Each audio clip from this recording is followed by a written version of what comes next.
Shabbat Shalom. Alright, so today we're going to cover Matot and Masei. Some years this parasha is separate, some years it's together on these two. This year it's together, so we're going to be covering them more or less. So it covers numbers 32 to 36:13. Matot means the tribes, it can also mean a staff. And Masei means the marches of or the travels of. So in this case, it's children of Israel. So I'm going to blessing,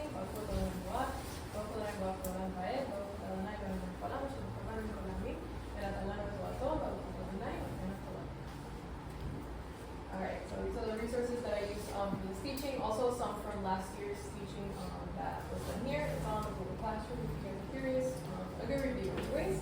But yeah, I'm obsessed with the series. It's so good. And it's just a very easy, compact way of studying the portion. It gives you just enough information without overwhelming you with too much complicated stuff. So it's a really good book. Alright, so today we're going to cover vowels. That's a very important topic in the parasha. Then we're going to do a general honor and shame review. Pretty much the whole teaching is going to be kind of focused on honor and shame in general. And then we're going to look at the portions from the book of Numbers in the context of honor and shame. So I was kind of trying to figure out what to do today, and I kind of decided to do a general review of certain stories that appear in the book of Numbers. In general, just since today we finished the book of Numbers, just to have a good idea of what kind of happened, specifically in the context of honor and shame. And then we're going to talk about a restaurant analogy. It'll make sense once we get there. Alright, so we're going to start with vowels. So a vowel, if you look up a vowel in the dictionary, basically similar words that they put there is oath, a pledge, a promise, a bond, and a covenant, or a commitment. So it's a really, really important thing. It's not something to take lightly. And the Bible is very specific about when you take a vow, how you're supposed to go about it. So the taking of a vow, it magnifies the devotion of an individual in performing a specific task, or it serves as a form of bargaining with the deity to obtain a goal. Okay? So a lot of times in the ancient Near East, especially, people would make a vow to a god, and they would say, if you do this, I will do this. Right? And you see that with Yiftach in the book of Judges. He vowed to God, and he said, if you give me victory, I'm going to sacrifice whatever first thing comes out of the house. That was his daughter. There's a lot of debate as to if he actually sacrificed her, what happened, how that happened, but that's basically an example of a vow in the Bible. And then taking a vow differs from an oath because it's usually conditional rather than promissory. So it can be used to initiate a special dedicatory period, so like the Nazarite vows, or during a war, or as a form of abstinence sacrifice, which devotes all spoils to God. Basically, conditional, a vow is conditional. Usually you're going to see the structure of if, etc., etc., then, etc., etc. So, if you look at some examples, and it is also a religious act. So it draws a deity into a pact with the worshiper. So it can't be broken under penalty of God's displeasure. So you're not just vowing to anybody, you're vowing to God. So your word has to matter because you can't deceive God. That would be pretty messed up. So basically, in general, if you want to boil it down to something, a vow magnifies the devotion of someone. It serves as a bargaining tool to obtain a goal, and they're different than oaths because it's conditional, it has terms, it's a religious act, it brings God into it, and breaking it is very, very bad. So basically, and also it's both vows invoke a verbal act of commitment to a task or a consecration of oneself or one's property to the Lord. So it's usually going to be something verbal. So if you look at some vows in the Bible, like Hannah's vow, so she's the mother of Shmuel, so she was obviously barren, she couldn't have any children. So she said, Lord Almighty, if you will only look on your servant's misery and remember me, and now forget your servant and give her a son, then I will give him to the Lord for all the days of his life, and no razor will ever be used on his head. So basically she made a vow that if God gives her a son, then she will dedicate that son to God. See another example of a vow, Jacob's vow, where he said that if God will be with me and will watch over me on this journey I am taking and will give me food to eat and clothes to wear, that I may return safely to my father's house, then the Lord will be my God, and this stone that I have set up as a pillar will be God's house, and all that you give me, I will give you a tenth. So again, another great example of a vow, of if and then. It's a conditional type of thing. So why is breaking a vow to God so bad? Why is it so bad? So But to break a god in which God's name has been invoked is to profane that name, and that's a big no-no. So the name is a place where a person's honor is symbolized, and toward which honor and dishonor can be directed. If you guys ever notice in the prayers that we do, we always say Baruch Atah Adonai. So blessed are you, Lord, right? We say Adonai instead of saying God's name, just do not say God's name just because. But if you look at the prayers, usually God's name is written there instead of Adonai. So whenever we bless God, we're blessing His name, giving His name honor. It's a very, very important honor shame type of thing, right? So whenever we bless Him for something, we're giving God the honor of this thing. So whenever we read the Torah, we do the blessing for the Torah. We give God honor for giving us the Torah, right? And that's going to make a lot of sense when you see in the future. We're going to talk about later. So also, Yeshua gave us some advice as far as vows go. So he said that you heard that you shall not swear falsely, but you shall perform to the Lord whatever you have sworn. But he advises us to not even take an oath at all, by heaven, or by the throne of God, or by the earth, or by his footstool, or by Jerusalem, or by the city of the great king. So do not take an oath by your head, for you cannot make one hair white or one hair black. So basically saying you can't guarantee anything, so best not take the risk, right? He says, let your yes be yes, and your no be no. Anything more than this comes from evil. So that's just some life advice from Yeshua. Just might as well not even take a vote. It's kind of complicated. Like especially like in the other cases where you just say, I swear that I'm going to do this. You can't guarantee anything, so just the advice is not to do it in general. So this is where we're probably going to talk about mostly in this teaching is honor shame. So we're going to review in general what does honor and shame mean, right? So when we think honor, we might think of, I don't know, Japanese samurais, like this is my honor and things like that. That's kind of, at least for me, that's what comes to mind. But it's really important to define what honor is and what shame is, and then we're going to talk about it in the Bible. It's going to make more sense once you have it clear. So honor is high respect or great esteem. This adheres to what is right or conventional standard of conduct. So when you think honor, think distinction, glory, kudos. That's all the same words that you can compare to that. To hold in great respect, high esteem, or be in high regard. Basically, honor is somebody that's really cool. Okay, if you want to think about it in some way, somebody that's really awesome, really cool, it's very honorable. So it might seem to us like not a really big deal. So we might think, okay, honor, big deal. I don't really care what people think about me. But in the ancient Near East, this was a very big deal, and even in the modern Middle East, it's a very big thing. Okay, and in the Mediterranean culture too. Actually, Shama mentioned some things that's really, really interesting. Because it's very, very, very real nowadays. To us in the United States and Western culture, we've kind of lost a lot of the honor sensitivity, I guess if you would call it that way. But in the ancient Near East and in the modern Middle East, it's very, very real. So honor is the esteem with which a person is held by the group he or she regards as significant others. It is the recognition by the persons in the group that he or she is a valuable member of the group, right? So for example, Rico. Everybody thinks, yo, Rico's really cool. He knows a lot of things. He always teaches us. So in our group, Rico has honor, right? So we hold him in high esteem. He has a good, he has respect from us, and he has a good reputation. That's a good way to put it. So honor is often gained and lost in public. It's a very public thing, all right? So it has to do with your reputation. So as you can think of the high priest in Israel. So the high priest probably would have had more honor than the regular people, not because he's better than anybody, but it is just because he was put there by God, and he's of the Aaronic lineage, so he's a pretty cool and respected person. So basically, he would have been an honorable person, would have been held in high esteem by the Israelites. Okay? And then something important also about honor is that there's different forms of honor in different cultures. So maybe the high priest in Israel would have been really honorable, but maybe if you would have taken to India and the Buddhists, they probably wouldn't have think he's very honorable. So honor is kind of subjected to every culture. But for us, as people who follow the Torah is kind of what dictates to us what honor is. What is honorable and what is dishonorable.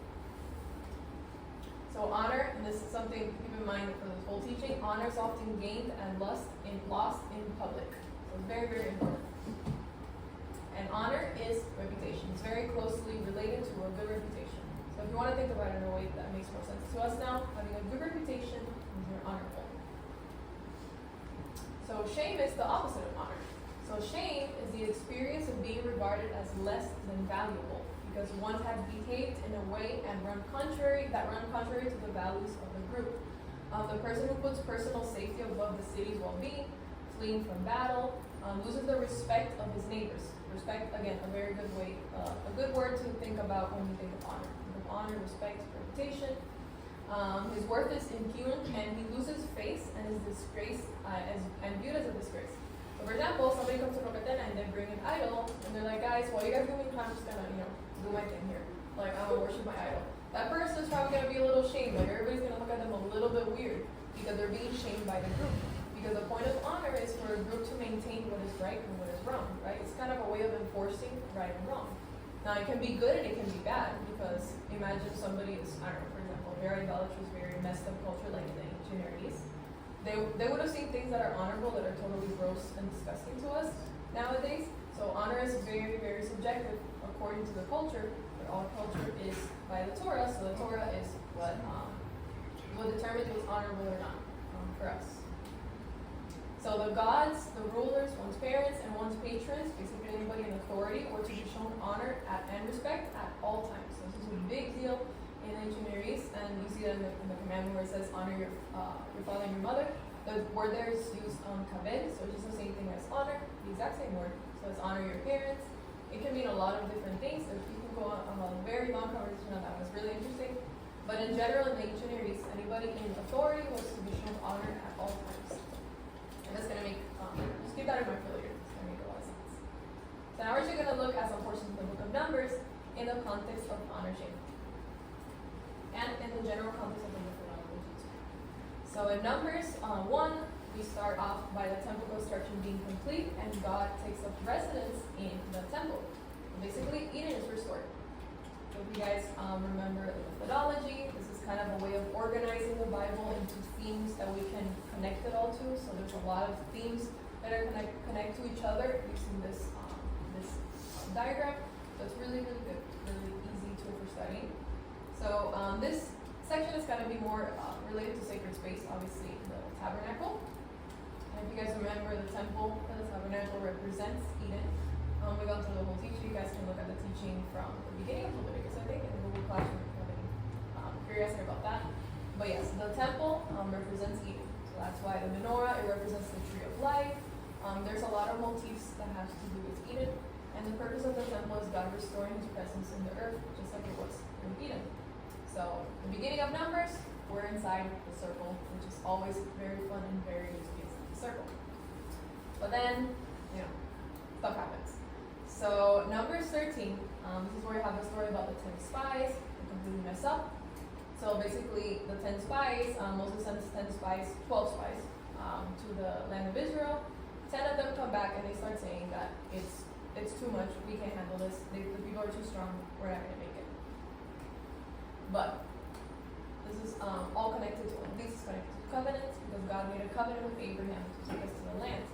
Righteousness and justice, because how could you say that God will not take you to the land? Are you saying that God is not righteous and just? And that those people are so strong that God can't handle them? And honor is shame. Obviously, you're shaming God because you're saying that He's not loyal to the covenant. So it's really interesting. This is from a book about honor and shame. It says that a man of honor can't lie to someone he's not prepared to affront. To deceive someone intentionally is to humiliate them. And this amounts to an insult to which the norms of the community define the most honorable response. So oaths have to be backed up by actions. This also connects to the same thing as vows. So it has to be backed up by actions. If it's not maintained, then a lawsuit can be brought forth. So if I promise something to somebody, but I'm lying to them, that is an insult, and in honor shame culture, that would have been a huge thing. Nowadays, we kind of shrug it off. We're like, yeah, that person is really, I'm not going to trust them again, whatever. But it's not a big deal. But again, in honor shame culture, if you deceive somebody willingly, and especially if you take an oath to that person willingly, that is a big no-no, a horrible thing to do. So, when God says that I promise to bring you out of the land of misery, out of the misery in Egypt, to the land of the Canaanites, the Hivites, all of the ites, and the land flowing with milk and honey, God promised that to Abraham, and He promised that to Moses and to the children of Israel. So if the Israelites, once they get to the land, they're like, no, we're not going to go in there. It's not worth it. It's too scary. So is that being afraid of going to the promised land? Does that honor God? Or does that shame God? Shame. Yes, it shames God because you're saying that God is not going to keep His promise that He literally made to Moses and to Abraham. So you're saying, no, God is not going to do this. This is not good enough. I don't know, let's just stay here, let's turn around. So if you're saying that, you're saying that God has deceived you. Basically, that's what you're saying. Because God promised to take you there. So if you say that you're not going to go there because it's too scary, then it's pretty messed up. So in the ancient Near East, also, people believe that military defeats and victories were caused by the gods. It's really important to understand the ancient Near East, not because it's cool or anything, but the Israelites, they used to live there.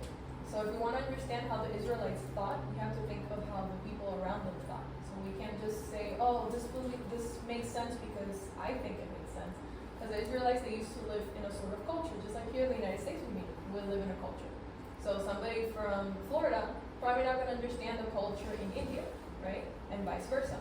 So we nowadays, as Floridians here in America, we're probably going to have a hard time understanding what people 3,000 years ago in the ancient Near East did. So that's why it's really important to study the ancient Near East. This is a good way, that's something from the ancient Near East that gives us a lot of context, because people from there, they used to believe that military defeats and victories were caused by the gods. Think about it this way. There's a city, and there's another city, and they're both fighting, right? They go on a war, they have a huge war, right? But to them, to us, it might seem, okay, are both armies, they batted out, they fight. My army's stronger, so I won, or your army's stronger, you won. To us, it's more of an army military strategy type of thing. Obviously, they had military strategy in armies, but to them, something that would have been happening simultaneously would have been that their gods are fighting too, right? So to them, if they win, their god is stronger, and if not, then their god is weaker than the other god. So, if a nation got beat by another one, basically it would be like, my god is better than yours. That's basically what it would have been like. So if this is a Hittite god, so the Egyptians would have beat the Hittites, it would have been that Ra is much more stronger than your lame gods, right? So, the nation that lost the war was shamed along with its gods. So honor shame was also prevalent in wars. So this is why whenever the Babylonians, they conquered Israel, the first thing they did, they destroyed the temple. And then they brought their own idols and whatever and all those things. And that's something that they would have done routinely in the ancient Near East. And it's worse for they're both bad. But the Romans, when they destroyed the temple, they literally destroyed the temple and then they built a temple for Saturn right there on top of the Temple Mount. That's how messed up that is. But that's what they would have done in the ancient Near East. So they were trying to shame the Israelite God. So they were trying to shame God, and they were saying, no, Saturn is stronger because I'm destroying the temple and I put a temple in Saturn on top of it, right? They could have built a temple of Saturn anywhere, but they decided to do it right there because it has to do with honor shame. And even nowadays, the same thing. And so, keep in mind, honor is often gained and lost in public. So if there's a war, whoever wins, that person's going to be honorable, and it's going to be seen in public. And honor has to do with reputation. Whenever you think honor, think reputation. So honor and shame are not strange concepts relating to war, because war can serve as a way to either gain honor or be shamed, right? So to be sent to exile is to be shamed. So the Israelites, when they were sent to exile in Babylon, they were shamed. Why? Because they were serving other idols. And so honor and shame in the context of war must be understood in the public domain. So it's a very public thing. And so it wasn't enough for them to just win a war. They would actually make it very, very public that would have won the war. So public displays of victory and shaming of the defeated were not strange occurrence. So if you look at the ancient Near East, there's a lot of descriptions about military, how they won and how they're so cool. If you look at the Assyrian Chronicles, and not the Chronicles, the Assyrian War Annals, it's crazy. They just show off so much. And it's very exaggerated. It's not like nobody believes that it's 100% like that, because they exaggerate a lot. And they start talking about their campaigns and how they're so cool and how they're so amazing, because it was a thing about honor. So they would have built like these big monuments and would have written all their military victories and everything, and they would have just put those monuments everywhere, like in random places. So we still have a lot of those. So that's how you know. So, and keep this in mind for later, even an emotion of failure to be defeated can happen when one has failed. Or even an emotion of failure or is conquered by another. So you can be defeated even if you show emotion of failure, because you're already showing cowardice. So this is an inscription, I think it's Ramses II or another one. I don't think it's Ramses II. I think it's setting the first. One of those Egyptian guys. And so it's just an example of a military inscription. They do this a lot. They like to show off a lot. Just look up the Assyrian war chronicles and things like that. It's really interesting. They're very show off. Okay. So basically, if the Israelites, they go to Israel and they spy on the land, And then they say, no, I'm not going there. They're going to beat us. This is not even worth it. And what do you think the Canaanites are going to think, right? Because even showing an emotion of failure, that's enough to show that you're defeated. So the Israelites, they're basically saying, no, we're pre-defeated. We're not even going to try. This is too scary. This is too much for us. We're not even going to try. So obviously the Canaanites, what are the Canaanites going to think? And what are the Canaanites going to think about God? Are they think that God is faithful? Are they going to think that God keeps his promises? Or are they going to think that God is cutthroat, right? So by doubting God will take them to the promised land, the Israelites are questioning God's covenantal faithfulness. And again, as we saw before, if you make an oath to someone and you promise something to someone, and you don't keep that promise, that makes you a very shameful person and you dishonor that person. So the Israelites, they're doubting that God's going to be faithful to his covenant. And that means they're saying that he's dishonorable. That's a big no-no. So the person who puts personal safety above the city's well-being and flees from battle, he loses the respect of his neighbors as far as the report of his failure travels, right? So his worth is impugned and he loses face and is disgraced. So again, this is exactly what the Israelites were saying. Put their personal safety above the city's well-being. And we're trusting God for it. So with that in mind, we're going to see the story of Korah when he rebelled. And again, the theme of honor shame is very, very prevalent in all these stories. And so we're going to start tying together. So again, they mess up again. So again, remember, honor is often gained and lost in public. When you think honor, think reputation. So the gods, rulers, and one's parents and one's patriots were all to be shown respect, aka honor, at all times. So Korah tells Moses, well, I didn't vote for you. You're not my leader. Like, I can do whatever you do too. And what is Korah doing? Is he honoring Moses and honoring the authority that God gave him, or is he shaming him? Shaming him, exactly. It's a big no-no. So this is actually something that's called challenge and riposte. When you challenge somebody's honor. So a challenge, it's basically some people would post a challenge to somebody, and then when a challenge was posed, then the challenger must make some sort of a response, right? So they're basically, like, you want to fight me? You want to see how honorable you are? That's what they would have done. And then the other person has to respond. But no response is considered a response. If the person would have ran away, would be like, okay, that's fine, I'm not going to do anything. And then they would have been shamed. And the bystanders are usually the ones that decide whether a person has defended his honor or not. And if somebody challenges your honor, it has to be backed up by actions. So, challenge and riposte usually happen between equals. So it could be really risky for a person of lower status to challenge somebody with significantly greater power and authority. So Korah was challenging Moses, aka he's challenging the messenger of God. So if he's challenging Moses' authority, that's kind of dangerous, like, right? It's not a great idea. So it's very risky for a person of lower status to challenge someone with significantly greater power and authority whose repulse might be savage, utterly crushing the upstart. That's a quote from the book Titan. Alright, so by challenging Moses' authority that God gave him, who is Korah actually challenging? God. Yes, so he's challenging God because remember, Moses is God's royal messenger. He's the one that speaks for God. So if somebody goes and starts challenging God, or challenging Moses, it's as if they were challenging God. It's not that Moses is God, but he represents God. So if you're challenging the representative of God, stuff like that tends to happen. Not a good idea. So who got shamed? And who got honored? Exactly. So basically, and this is a great example of how God has to respond, and it's a very public thing. So remember, honor is gained and lost in public. So if Korah is going to publicly challenge God's honor and publicly challenge the person who God put as a leader and message it to Israel, if God doesn't respond, then people are going to say, well, I guess God doesn't really care that much. It's fine, whatever. So he has to respond this way so that people get the point. And these people would have known that it would have probably ended up that way. So a very smart move. And in Numbers 22, we see that Balaam tries to curse Israel. Keyword, tries to curse Israel. It didn't work out very well to him. So it's going to have to do with covenants and honor shame.